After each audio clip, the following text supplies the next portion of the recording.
السلام علیکم ورحمۃ اللہ وبرکاتہ۔ محترم ناظرین، امید کرتا ہوں آپ خیریت سے ہوں گے۔ میں ہوں آپ کا میزبان محمد شعیب پونا سے، اور ہمارے یوٹیوب چینل میں آپ کا استقبال ہے۔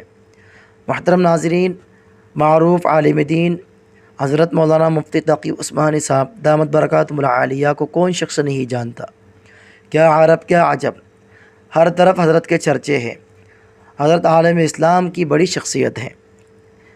حضرت کا ایک بہت بڑا بیان سامنے آیا ہے۔ وہ بیان کیا ہے میں آپ کو بتاتا ہوں، لیکن آگے بڑھنے سے پہلے آپ سے درخواست ہے کہ اگر آپ نے اب تک ہمارے چینل کو سبسکرائب نہیں کیا ہے تو سبسکرائب کر لیں اور بیل آئیکن گھنٹی کے بٹن کو بھی دبا دیں۔ تو چلیے دوستو، شروع کرتا ہوں۔ حرمت اقصی کنونشن سے خطاب کرتے ہوئے مفتی تقی عثمانی صاحب کا کہنا تھا کہ میری رائے یہ ہے کہ جو لوگ نفلی عمرے کا ارادہ رکھتے ہیں وہ یہ رقم فلسطین کے جہاد میں دے، انہیں زیادہ ثواب ملے گا۔ علماء کرام نماز فجر میں قنوت نازلہ کا اہتمام کریں۔ مفتی تقی عثمانی صاحب کا کہنا تھا کہ آج کے اجتماع کا پس منظر یہ ہے کہ حماس کی طرف سے جہاد کا آغاز ہوا۔ اس وقت وطن عزیز میں جلسے، جلوس اور ریلیاں نکالی گئی۔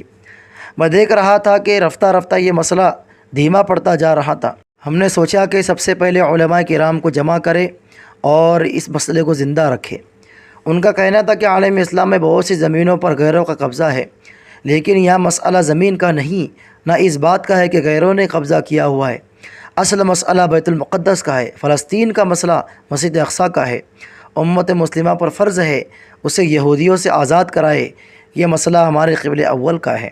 سن لیا آپ نے کہ مفتی صاحب نے کیا کچھ فرمایا ہے۔ مفتی صاحب نے بار بار نفلی عمرے کرنے والوں کو یہ نصیحت کی ہے کہ بار بار نفلی عمرے کرنے سے کہیں زیادہ بہتر ہے کہ اپنے مال کو حماس کے مجاہدین کے لیے لگائے اور وہاں کے لوگوں کے لیے ہم لوگ مال خرچ کریں۔ اب اس ویڈیو سے متعلق آپ کا کیا کہنا ہے ہمیں کمنٹ کر کے ضرور بتائیے، اور ہمارے چینل کو سبسکرائب کیجیے۔ السلام علیکم۔